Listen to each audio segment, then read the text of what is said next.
Sir வணக்கம் sir. வணக்கம் ஹரி. ஜனநாயகனுக்கு நாளுக்கு நாள் ஒரு எதிர்பார்ப்பு அதிகமாகிட்டே இருக்கு. என்னதான் சார் நடந்துட்டு இருக்கு ஜனநாயகனுடைய ரிலீஸில்?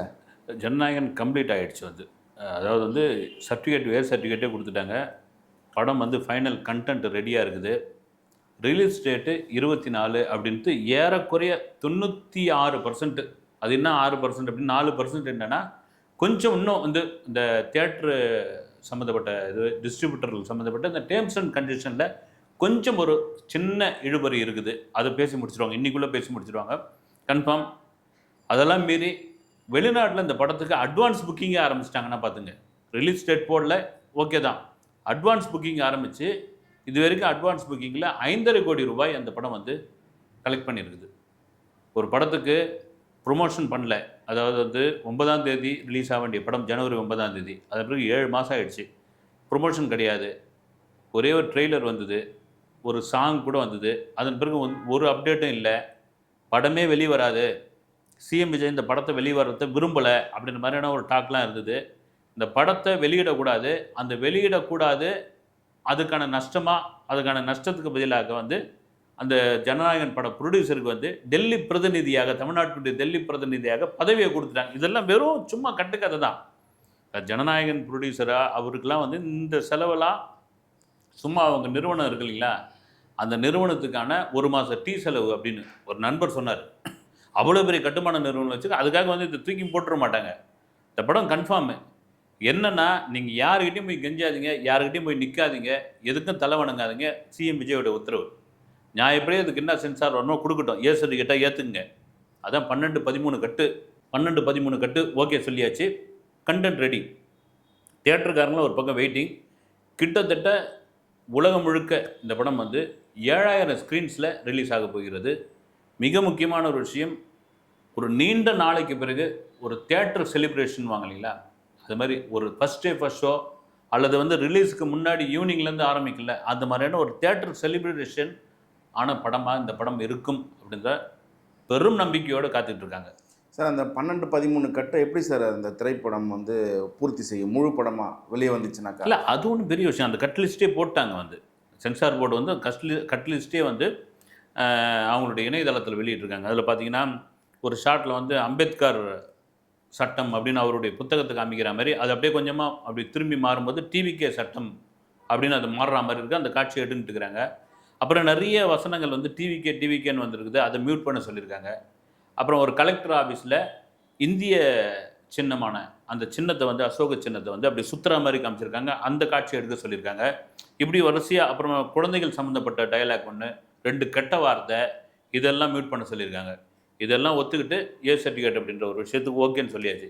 இதனால் படத்துக்கு ஒன்றும் பாதிப்பு வராது. அங்கங்கே பீக் அப்படின்னு ஒரு சவுண்டு வரும். இந்த கட்டுலாம் பெருசாக ஒன்றும் தெரியாது. ஒரு பெரிய கட்டாக இந்த இது ரொம்ப நேரம் போகுதுங்க. இது எடுத்தாகணும். இந்த ஃபுட்டேஜ் ஒரு 10,000 அடி ஃபுட்டேஜ், இதை நீங்கள் எடுத்து தான் ஆகணும் அப்படின்போது அதுக்கு ரீஷூட் பண்ணிக்கலாம். இப்போ கூட இந்த சின்ன சின்ன இதுக்கெலாம் கூட ரீஷூட் பண்ணியிருக்காங்க, க்ரீன் மேட் வச்சு பண்ணியிருக்காங்க. Content ready. இதனால் எந்த பாதிப்பும் ஏற்படாது. இந்த சென்சார் கட்டினால் படத்திற்காக கண்டென்ட்டுக்கு எந்த பாதிப்பும் ஏற்படாது. குறிப்பாக ஏ சர்டிஃபிகேட் கொடுத்துக்கிறதுனால வசூல் ஏதாவது பாதிக்கப்படுறதுக்கான வாய்ப்பு இருக்கா சார்? இல்லை, நிச்சயமாக அது ஒரு டாக்காக ஓடிக்கிட்டு இருக்கு. ஏன்னா விஜய் நடித்த 2 படங்கள் மட்டும்தான், இது 69வது படம். 2 படங்களுக்கு மட்டும்தான் ஏ சர்டிஃபிகேட். ஒன்று பகவதிக்கு, இன்னொன்று ஜனநாயகனுக்கு. இது எந்த படத்தும் கிடையாது. ஆனால் தான் குழந்தைகள், ஃபேமிலி இவங்க எல்லாம் வரதுக்கான காரணம் தான். கரூரில் கூட சொல்லியிருப்பார், இந்த டிவியில் என் படம் ஓடனா குழந்தைங்க போய் முத்தம் கொடுத்து அந்த ஸ்க்ரீனை விஜய் மாமா, விஜய் அண்ணா அப்படின்னு சொல்கிறது எனக்கு பெரிய அது எனக்கு பெரிய கடவுள் கொடுத்த பெரிய வரப்பிரசாதம் அப்படின்னு. அதுதான் இந்த ஃபேமிலி ஆடியன்ஸ், குழந்தைகளுக்கான ஒரு நடிகர்னு. இந்த 18 வயசுக்கு அப்படின்னா இது எங்கே இந்த பிரச்சனை ஏற்படும்னா, மல்டிப்ளெக்ஸில் மால்கள் உள்ள தியேட்டரில் கண்டிப்பாக அந்த பிரச்சனை ஏற்படும். ஏன்னா அங்கே அந்த ரூல்ஸ் அண்ட் ரெகுலேஷனை கரெக்டாக ஃபாலோ பண்ணுவாங்க. இங்கே கூலி படத்துக்கு அந்த மாதிரியான பிரச்சனைகள்லாம் வந்தது. சில இடங்களில் பார்த்திங்கன்னா பையன் அவன் 18 வயசுக்கு மேலே இருக்கும், அவனை பார்க்கறது சின்ன பையன் மாதிரி இருப்பான். அவனை கூப்பிட்டு ஆதார் கார்டு, அப்புறம் ஏதோ அடையாள அட்டை இதெல்லாம் காமிக்க நிற்கிறாங்க. அதை பார்த்த பிறகு அமைச்சிருக்காங்க. ஆனால் சிங்கிள் ஸ்க்ரீனில் நீங்கள் கட்டி ஏறும் கூட்டம். போயா ஏ படமாவது இது படமாவது அப்படின்னு போய் தான் தீரும். அவங்க தியேட்டருக்காரங்களும் அதை தான் எதிர்பார்த்துக்கிட்டு இருக்காங்க. ஏன்னா இந்த 7 மாதமாக பார்த்தீங்கன்னா இந்த சிங்கிள் ஸ்க்ரீன்லாம் நடத்துறது பெரிய கஷ்டம். அதே வேளையில் இன்னொரு காரணம், நீங்கள் கேட்குற கேள்வி நல்ல கேள்வி. இப்போ சிங்கிள் ஸ்க்ரீனில் இப்போ ஊருங்களில் இருக்கிற அவுட்டரில் இருக்கிற அந்த அந்த தேட்டர்லாம் டிக்கெட் விலை வந்து அதிகபட்சமாக ஒரு 100 ரூபா 150 ரூபா இருக்கும். நீங்கள் மாலில் தான் அதிகம். அது மாதிரி வசூலில் கொஞ்சம் பாதிப்பு ஏற்படும் அப்படின்ற மாதிரி ஒரு டாக் இருந்தாலும், எனக்கு தெரிஞ்சு பார்த்தா ஒரு நாள் அந்த மாதிரியான இருக்கும். 2வது நாள்லேருந்து அனுப்புங்கன்றுவாங்க வந்து. ஏன்னா என்ன பெரிய ஏற்படணும்னு என்ன பெருசாக இதுவாகிட போகுது. ஆனால் இதுக்கும் பார்த்தீங்கன்னா ஒரு ஒரு குரூப் வந்து காத்துட்டு இருப்பாங்க. உள்ள தியேட்டர் உள்ள போய் ஃபோனை வச்சு யாராவது சின்ன பையனா மீச முளைக்காத பையனா இருக்கும்போது அவனை வச்சு பார்த்தீங்களா, ஒரு குழந்தைய கூட்டின்னு வந்து இங்கே படத்தை எடுக்க வச்சுக்கிறாங்க. கவுண்டரில் பார்த்தீங்களா, ஒரு குழந்தைய கை குழந்தைய தூக்கின்னு வந்து படத்துக்காக காமிக்க வந்திருக்காங்கன்னு இந்த விமர்சனங்களும் பண்ணுவாங்க. இதெல்லாம் பார்த்தா ஒன்றும் பண்ண முடியாதுங்க தமிழ் சினிமா இருக்கிற நிலைமைக்கு. ஏன்னா ஒரு பக்கம் அவர் சிஎம் ஆகிட்டாரு, இன்னொரு பக்கம் அஜித் வந்து கார் ரேஸ் ஓட்ட போயிட்டாரு. இருக்கிறது ரஜினி மட்டும் நடிச்சிட்டு இருக்காரு வந்து ஜெயிலர் 2, தருமன் இந்த படங்கள்லாம் பண்ணிக்கிட்டு இருக்காரு. மற்றபடி பார்த்தீங்கன்னா இந்த பெரிய ஹீரோக்கள் இந்த 2 ஹீரோக்கள் இல்லாதனால தமிழ் சினிமாவே அப்படியே கணத்தில் போட்ட கல் மாதிரி இருக்குது வந்து. அது ஒரு பெரிய ஒரு ஏன்னா இண்டஸ்ட்ரியில் ஒரு வருஷத்துக்கு இத்தனை 1000 கோடி டேர்ன் ஓவர் பண்ணக்கூடிய ஒரு பிஸ்னஸ்ஸு அது இப்படி முடங்கி போயிருக்குன்னா, அதனால் வந்து இந்த மாதிரி படங்களுக்கு நீங்கள் பிரச்சனை ஏற்படுத்தினா, நீங்கள் இவங்க தான் வரணும் அவங்க தான் வரணும் அப்படின்னா தியேட்டருக்காரங்க ரொம்ப நொந்து போயிடுவாங்க. சினிமா சினிமா தியேட்டரில் வந்து பார்க்குறது ரொம்ப குறைஞ்சி போயிருக்கு. அதுவும் ஜனநாயகன் படம் ஜனவரி 9ஆம் தேதி ரிலீஸ் ஆக வேண்டிய படம் 7 மாதம் இந்த படத்துக்கு தாமதம். இன்னொரு பக்கம் இந்த படத்தை இணையத்தில் தூக்கி போட்டுட்டாங்க. உண்மையான விஜய் ரசிகர்கள் உண்மையான ரசிகர்கள் அந்த இணையத்தில் கண்டிப்பாக பார்த்துக்க மாட்டாங்க ஃபோனில். காரணம் என்னென்னா இதெல்லாம் ஒரு பிக் ஸ்க்ரீனில் பார்க்க வேண்டிய படம். ஒரு தியேட்டரில் ஆர்ப்பரிக்கிற மாதிரியான ஒரு பார்க்க வேண்டிய படத்தை கண்டிப்பாக பார்த்துருவேன். இவ்வளோ போராட்டத்துக்கு பிறகு இந்த படம் வருது அப்படின்பொழுது அந்த படத்துக்கு இந்த நொட்டு நோக்கியானம் இதெல்லாம் சொல்லிக்கிட்டு இருந்தால் அப்புறம் தொழிலே பண்ண முடியாது. இதை யார் சொன்னதுன்னா ஒரு டிஸ்ட்ரிபியூட்டரே சொன்னார் வந்து. அதுக்கப்புறம் தொழிலே பண்ண முடியாதுங்கிற ரேஞ்சில் ஆகிடும் அது. கண்டிப்பாக அந்த படம் வந்து ஒரு பெரிய வசூலை கொடுக்கும் அப்படின்னு ஒரு பெரும் நம்பிக்கையோடு தியேட்டருக்காரங்களும் டிஸ்ட்ரிபியூட்டரும் காத்துக்கிட்டு இருக்காங்க. சிஎம் விஜயின் கடைசி படம் இது வந்து குடும்பமாக பார்க்குறத வந்து இது பார்க்க முடியலன்னு ஒரு வருத்தம் இருக்குல்ல சார்? அதுதான் சொல்கிறாங்க வந்து கண்டிப்பாக வருத்தம் இருக்கும் ரைட்டு. நீங்கள் பார்த்தீங்கன்னா இப்போ நீங்கள் ஒரு மால் சென்னையிலன்னா ஒரு 5, 6 மால் இருக்குதா, இங்கே நீங்கள் உள்ளே விட மாட்டேன்றீங்களா? சரி அவுட்டரில் போய் படம் பார்த்துக்குறோம் நாங்கள். உதாரணத்துக்கு சொல்கிறேன், நான் போய் இப்போ நீங்கள் பார்த்தீங்கன்னா காசி டாக்கீஸ்லாம் அவுட்டரில் இருக்குது. ஒரு உதாரணத்துக்கு சொல்கிறேன், பரங்கிமலை ஜோதி இருக்குது, போய் பார்த்துக்குறோம். எங்கே பார்த்தான்னு எங்களுக்கு பெரிய ஸ்க்ரீனில் பார்க்கணும், நாங்கள் போய் பார்த்துக்குறோம் அப்படின்ற ரேஞ்சுக்கு வந்துடுவாங்க.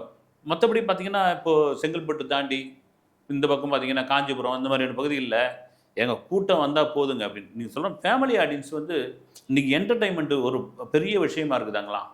வாங்க கிளம்பி போய் விஜய் படம் பார்க்க போகலாம் வாங்க அப்படின்னு. அதுவும் சிஎம் வந்து கடைசியாக நடிச்சிருக்கிற படம் என்ன அங்கே சொல்ல போகிறார் என்ன இது, அதுவும் இப்போ ஒரு புது ட்ரெய்லர் ஒன்று கட் பண்ணியிருக்காங்க அப்படின்ற ஒரு தகவல் வந்துருக்குது. நீங்கள் எந்த முதல் ட்ரெய்லர் வந்தப்போ எப்படியெல்லாம் காண்டானீங்க, சாட்டையை வச்சு அடிக்கிறதெல்லாம் பார்த்து என்ன நீங்கள் வந்து விஜய் நீங்கள் வந்து கட்சி ஆரம்பிச்சிட்டா எல்லா அரசியல்வாதி போட்டு வெளுத்துருவீங்களா நீங்கள் அப்படின்னா இப்போ வெளுக்கிற இடத்துல தான் வந்தாச்சு, வெளுத்துக்கிட்டு தான் இருக்கிறாரு. இந்த ட்ரெய்லரு இந்த படத்துக்கு பெரிய பூஸ்டாக அமைக்கக்கூடியது. என்னென்னா எப்படியாவது அந்த வெடிகால ஷோவை போய் பார்த்துனப்பா அப்படின்ற அளவுக்கு ஒரு ட்ரெய்லர் கட் பண்ணி வச்சுருக்காங்களா. எனக்கு தெரிஞ்சு நாளை இல்லை நாளை மறுநாள் அந்த ட்ரெய்லர் ரிலீஸ் ஆகிறதுக்கான வாய்ப்பு இருக்குது. இந்த ட்ரெய்லரை வந்து ஒரு செலிப்ரேஷனாக கொண்டாடுறதுக்கான வாய்ப்பு இருக்குமா சார்? கண்டிப்பாக இருக்கும் வந்து.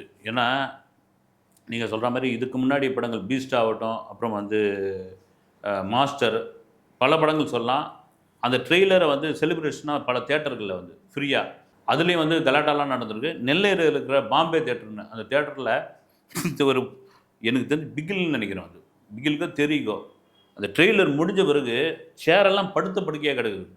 என்னென்னா ஏதோ ஒரு ஆர்வம் அந்த கண்ணாடி அப்படியே அலையக்கே பேத்துன்னு வந்துட்டாங்க வெளியே. அதுக்கு அந்த ப்ரொடக்ஷன் நிறுவனம் காசை கொடுத்துட்டாங்க. அவங்க அந்த தேட்டருக்காரங்களாம் இப்படி தாங்க வேணுன்றாங்க. ஏங்க அவ்வளோ ஏங்க இங்கே வந்து கோட் படத்துக்கு நம்ம பக்கத்து மாநிலமான புனலூரில் அட்வான்ஸ் புக்கிங்காக அந்த புனலூர் இருக்கிற அந்த தேட்டரை வந்து ஒரு தேட்டர் தான் அதை கேட்டை ஓப்பன் பண்ணுறாங்க. அவ்வளோ பேர் பிச்சு கட்டின்னு ஓடுறாங்க வந்து. அங்கே இருக்கிற மோகன்லால் மம்முட்டிக்கெலாம் எப்படி இருக்கும் வந்து மனசு, அவங்க ஒன்றும் எதுவும் எடுத்துக்கல, போட்டியை தொழிலை தான் பார்ப்பாங்க வந்து. அவங்களுக்கு ஒரு மனசில் எப்படி இருக்கும், ஏங்க நாம் இவ்வளோ காலம் நடிச்சிட்டு இருக்கோம், பக்கத்து மாநிலம் தமிழ்நாட்டிலேருந்து ஒரு நடிகருக்கு இவ்வளோ பெரிய மாதம் இங்கே அப்படின்லாம் இருக்கும். அதுமாதிரி ஜனநாயகனுக்கு ஒரு பெரிய எதிர்பார்ப்பு. இந்த ட்ரெய்லர் மிகப்பெரிய அளவில் இருக்கும். அதில் மாற்று கருத்து கிடையாது. நமக்கு தெரிஞ்ச சோர்ஸில் வந்து அதை ஒரு 2-3 தடவை அவர் சிஎம் விஜய்கிட்டே கரெக்ஷன் காமிச்சிருக்காங்க உங்களுக்கு. இதெல்லாம் மாற்றுங்க, இதெல்லாம் இது பண்ணி ஃபைனலாக அவரே வந்து இந்த ட்ரெய்லரை போடுங்கன்னு நினைக்கிறார். அப்படி எந்த ஒரு படத்துக்காக என்னெல்லாம் அடிச்சிங்கல்ல, இந்த ட்ரெய்லர் பாருங்கள், அதன் பிறகு படத்துக்கு ஆட்டோமேட்டிக்காக அவ்வளோ பேர் வருவாங்க அப்படின்ற அளவுக்கு இருக்கும். குறிப்பாக பெரிய படங்கள் என்னாலுமே பிளாக்ல டிக்கெட் விற்கின்றது வந்து ஒரு பெரிய இஷ்யூவாக போயிட்டுருக்கோம். இந்த படத்துக்கு எப்படி சார் இருக்கும்? ஆமாம், கண்டிப்பாக அந்த இப்போயே அந்த பிரச்சனையை ஆரம்பிச்சிட்டாங்க. ஏற்கனவே வந்து விஜய் படத்துக்கு ஒரு பெரிய ஒரு விவாதமே நடக்கும். வந்து குறிப்பாக அந்த விளிம்பு நிலை மக்கள், அப்புறம் சாதாரண நிலையில் உள்ளவர்கள், அந்த அந்த பசங்க தான் வந்து இந்த படத்தை பார்க்குறாங்க. அவங்களுக்கு 2000, 3000 என்பது வந்து அவங்க ஃபேமிலியை சேர்ந்தவர்கள், அவங்க குடும்பத்தை சேர்ந்தவர்கள், அவங்களுடைய ஒரு நாள் உழைப்பு அல்லது ஒரு வார உழைப்பு, அதை ஒரே நாளில் வந்து விஜய் பிடுங்கிடுறாரு. விஜய் படங்கள் வந்து எடுத்துடுது. இந்த பிளாக்ல டிக்கெட் விற்கிற கலாச்சாரத்தை ஒழிக்கணும். இதெல்லாம் ஒழிக்க மாட்டீங்களான்னு விஜய் படத்துக்கு இல்லை, அஜித் படத்துக்கு கூட நடந்திருக்குது வந்து. ஆனால் இப்போ என்னன்னா சிஎம் ஆகிட்டாருன்னொன்னே பார்த்தீங்களா, வெளி மார்க்கெட்டில் விற்கிறாங்க, கள்ளச்சந்தையில் இந்த டிக்கெட்டை விற்கிறாங்க, ரூ. 200 டிக்கெட்டு ரூ. 5000 விற்கிறாங்க அப்படின்னு. அதற்கு ஒரு கிட்டத்தட்ட தியேட்டருக்காரங்களுக்கு ஒரு சுற்றறிக்கையே அமைச்சிட்டாங்களாம். அது கவுண்டரை தவிர நீங்கள் வெளியே ஒரு டிக்கெட் கூட விற்கக்கூடாது. அது எவ்வளோ பெரிய ஆளாக இருந்தாலும் சரி வந்து இப்போ கேட்பாங்க இல்லைங்களா, நீங்கள் தியேட்டரில் பார்த்தீங்கன்னா பின் வரிசையில் ஒரு 2 ரோ வந்து ஒதுக்கி வச்சுருப்பாங்க. நீங்கள் புக்கிங்கில் பண்ணிங்கன்னா அது 2 ரோ புக்கிங்கில் இருக்கும். அது காரணம் என்னன்னா, ஊரில் இருக்கிற பெரிய மனுஷர்கள், உயர் அதிகாரிகள், இவங்க ஃபேமிலிலாம் படம் பார்க்கணும் வர்றோம் அப்படின்னா இது ரொம்ப காலமாக இருக்குது வந்து. அந்த இடத்த ஒதுக்கி வச்சுருப்பாங்க அந்த சீட்டை வந்து. அவங்க திடீர்னு வந்து கேட்டால் அல்லது முன்னாடியே சொல்லி வச்சுருந்தா அவங்களுக்கு கொடுக்கணும்னு. அந்த மாதிரி ரெக்கமெண்டேஷனில் டிக்கெட் கேட்டால் கூட நீங்கள் வெளியே கொடுக்காதீங்க. அதே சமயத்தில் விஜய் அந்த ரசிகர்கள் அந்த ஏன்னா இன்றைக்கி வந்து தேவைக்கா வச்சு விஜய் அவருடைய நற்பணி இயக்கம்னு வச்சுங்களேன், அது சார்ந்தவர்கள் யாரும் வந்து வெளியே விற்கக்கூடாது. குறிப்பாக அரசு நிர்ணயித்த டிக்கெட் விலை என்னவோ அந்த விலையை தான் கவுண்டரில் விற்கணும் அப்படின்னு ஸ்ட்ரிக்டாக ஒரு ஆர்டர் போட்டாச்சு. சார் குறிப்பாக இன்னொன்று பார்த்தீங்கன்னாக்கா, இந்த 6 மணி ஷோ இது எப்படி சார் நடக்கிறதுக்கு வாய்ப்பு இருக்குமா இல்லையா சார்? இல்லை, அது ஒரு பெரிய இதுவாக இருக்குது வந்து. ஏன்னா ஃபஸ்ட் ஷோ அப்படின்னு கடந்த ஆட்சி காலத்தில் அதை வந்து 9 மணியாக மாற்றினாங்க ஸ்பெஷல் ஷோ. அதுக்கான சம்பவம் தெரியும், வாரிசு துணிவு சமயத்தில் நடந்த ஒரு அசம்பாவிதம். ஆனால் இங்கே வந்து ஒரு 5 மணி காட்சி விடியற்காலை 4:30 மணி 5 மணிக்கு அது காலகாலமாக பெரிய ஹீரோக்கள் படம் வந்தால் இருந்தது. அது இல்லைன்னு எல்லாரும் பக்கத்து மாநிலத்துக்கு போக ஆரம்பித்தாங்க.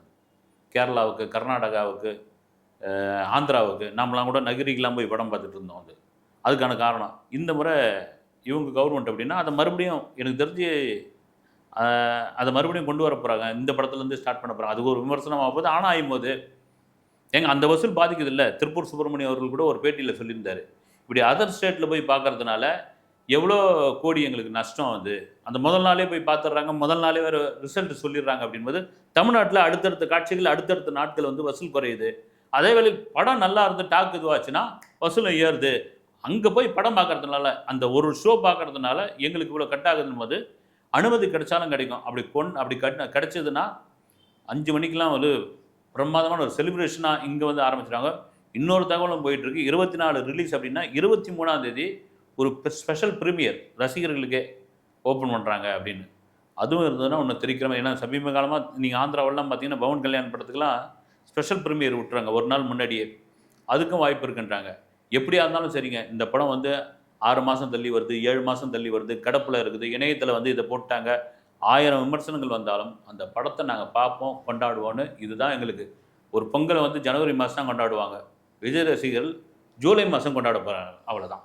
குறிப்பாக டிஸ்ட்ரிபியூஷன் தேட்டர் உரிமையாளருக்கு இந்த படம் எந்த மாதிரியான ஒரு வைப்பை சார் உண்டாக்கும்? இல்லை, உண்மையாக வைபத்தை தாண்டி நான் ஒரு 2 தேட்டர் ஓனர்கிட்ட பேசிகிட்டு இருந்தேன். அவங்க சொல்கிறாங்க வந்து, சார் இடையில படங்கள் ஓடுச்சு, ரைட்டு, அது ரைட். நீங்கள் வந்து எப்போவுமே ஒரு தேட்டர் ஒரு பொதுவான ஒரு மனநிலை எப்படி இருக்குன்னா, நீங்கள் அதெல்லாம் மாறி போயிடுச்சு. ஒரு தேட்டர் வாசலில் ஒரு தோரணம் கட்டி ஸ்பீக்கர் போட்டு பெரிய பெரிய இது பண்ணி அந்த பாட்டை போட்டு அவங்க வந்து மேலதாளத்தோட பட்டாசு வெடித்து ஒரு அமக்கலமாக இருந்ததுன்னா போகிறவங்க கூட என்ன ஆகிடும், என்ன படம் போய் தான் வருமே. இது வந்து ஒரு செலிப்ரேஷன் மூடுன்னுவாங்க. ஒரு பெரிய ஹீரோ படம் எவ்வளோ பேர் இது பண்ணுறாங்க, போய் பார்ப்போமே அப்படின்னு. அந்த மாதிரி கொண்டாட்டத்தையே கலை எழுந்து போச்சு எங்கள் தேட்டர் வந்து. அது காரணம் என்னென்னா, விஜய் நடிக்காதது ஒரு பக்கம், அவருடைய இந்த படம் ஜனநாயகன் வராத ஒரு பக்கம். அதனால் நாங்கள் பெரிய எதிர்பார்ப்பில் பார்த்துட்டு இருக்கோம் அந்த படத்தை. இந்த படம் தேட்டரில் குறிப்பாக தமிழ்நாட்டில் முதல் நாள் வசூல் அப்படின்ற ஒரு விஷயம் 150 கோடியிலேருந்து 200 கோடி வரைக்கும் தமிழ்நாடு வரைக்கும் நான் சொல்கிறது அடிக்கும்னு அவங்க வந்து ஆணித்தரமாக நம்புகிறாங்க. பார்ப்போம் சார். எல்லாரும் கேட்குற ஒரு கேள்வி தான், இந்த படம் 1000 கோடியை மீட் பண்ணுமா சார்? இல்லை, அது 1000 கோடி நம்ம ஆரோடும் சொல்ல முடியாது வந்து. இதுக்கு முன்னாடி நிறைய 1000 கோடி எண்ணெயை போட்டு இப்போ 1000 கோடி செய்யார் வாழ் வந்துட்டாருன்ற ரேஞ்சில் அப்படிலாம் சொல்லிட்டு இருந்தாங்க. 1000 கோடி என்னென்னா அந்த படத்து மேலே ஒரு எதிர்பார்ப்பு தான். நம்ம லியோவுக்கெல்லாம் அப்படி தான் எதிர்பார்த்தாங்க. அது 1000 கோடி இருக்கும், 1000 கோடி. அது ஜனங்களுக்கு வந்து பெரிய அளவில் போய் கனெக்ட் ஆகலை. விஜய் ரசிகர்கள் அதை கொண்டாடினாங்க. சாதாரண ஆடியன்ஸ் வந்து நாங்கள் வந்து எதிர்பார்த்தது வேற படங்க, இது என்ன சீட்டை கழிச்சு போட்ட மாதிரி இருக்குது, இதெல்லாம் இதுவாக இருக்குது அப்படின்ட்டு அதன் பிறகு இதுவாகிடுச்சு. இப்போ 1000 கோடி வேலை இந்த படம் அடிச்சிருச்சு அப்படின்னா தமிழ் சினிமாவில் ரெக்கார்ட் பிரேக்கு என்ன வேணாலும் நடக்கலாம். அரசியல் மாதிரி தான் என்ன வேணாலும் நடக்கலாம். அது மாதிரி 1000 கோடி அடிச்சுன்னா இண்டஸ்ட்ரிக்கு ஒரு நல்ல விஷயம் தான். என்ன பண்ணுவாங்க, தேட்டர் ஓனரும் டிஸ்ட்ரிபியூட்டரும் போய் சிஎம் விஜய் கிட்ட ஒரு கோரிக்கை வைப்பாங்க. சார் 1000 கோடி அடிச்சிடுச்சு, நீங்கள் சிஎம்மாக இருங்க, வருஷத்துக்கு ஒரு 2 படமோ 1 படமோ நடிச்சு கொடுங்கன்னு ஒரு கோரிக்கை வைக்கலாம். அவர் அதை ஏற்றுக்க மாட்டார். அறிவிச்சது தான் கடைசி படம்னு. அதனால் இந்த படத்தின் மீதான எதிர்பார்ப்பு ஒரு பக்கம் இருக்குது. அது எவ்வளோ கோடி கலெக்ட் பண்ணாலும் சரி, படம் கொண்டாட்டமான படமாக ரசிகர்கள் கொண்டாடி விடுவாங்க. சார் இன்னொன்று பார்த்தீங்கன்னா, சிஎம் விஜய் வந்து தன்னுடைய பிறந்த நாளைக்கே வந்து பேனர்லாம் யாரும் வைக்காதீங்க, அதுக்கு பதிலாக வந்து அன்னதானம் அது மாதிரி நிறைய இலவசங்கள் கொடுங்க அப்படின்னு சொல்லிட்டு, இந்த படத்துக்கு பேனருக்கு கலாச்சாரம் வந்து இருக்குமா, இல்லை வந்து அப்படியே கடந்து போயிடுவாங்களா சார்? இல்லை, இது நல்ல உண்மையிலே பிரமாதமான கேள்வி இது. இதை வந்து சிஎம் விஜயா உத்தரவு போட முடியாது வந்து. ஏன்னா அவங்க வந்து நீங்கள் சிஎம் விஜய் ரைட்டு, உங்களுடைய கடைசி படம் நாங்கள் வந்து கொண்டாடி தான் தீருவோம் அப்படின்னு பேனர் எங்கே வைப்ப, தேட்டருக்குள்ளே தான் வைப்பாங்க. அவர் வந்து பொது வெளியில் பேனர் வைக்கக்கூடாது அப்படின்னு, ஒரு ரோட்லேயோ ஒரு ஒரு முக்கியமான இடங்கள்லையோ பேனர் வைக்காதீங்க அப்படின்னு தான் சொல்லியிருக்கு. தேட்டருக்குள்ளே வச்சுக்கலாம், தேட்டர் வளாகத்துக்குள்ளே வச்சுக்கலாம். அதை தாண்டி ரோட்டில் பேனர் கட்டி போகிறதுலாம் வந்து விட மாட்டாங்க. இந்த பட்டாசு வெடிக்கிறதுலாம் கூடாதுங்க வந்து. ஏன்னா அது பெரிய தொந்தரவு. பட்டாசு தூக்கி படம் பார்க்க வரவங்க மேலே போட்ட சம்பவங்கள்லாம் இருக்குது. இது விஜய் படத்துக்கு இல்லை, மற்ற ஒரு பெரிய ஹீரோக்கள் படத்துக்கு ஆம்பூர் பக்கத்தில் நினைக்கிறேன், ஒரு ஃபேமிலி மேலே தூக்கி ஒரு சரத்தை தூக்கி போட்டாங்க. அதனால் அதெல்லாம் கொண்டாடாமல் நீங்கள் வைங்க. ஒரு இது என்ன சொல்கிறாங்க, ஒரு வாத்திய கருவி வாசிங்க, கொண்டாடுங்க, அவருடைய பாட்டை போட்டு இது பண்ணுங்க. ஏன்னா ஒரு கடைசி படம் அப்படின்னால இருக்கும். அதே வேளையில் பேனர்லாம் வெளியே கொண்டு வந்து போடுறது சரியாக இருக்காது. இதுக்கு ஒன்றும் தடை சொல்ல மாட்டாங்க. அது தேட்டர் வளாகத்துக்குள்ளே பண்ணுறது தடை சொல்ல மாட்டாங்க. கருத்துக்கள் ரொம்ப நன்றி சார். வணக்கம்.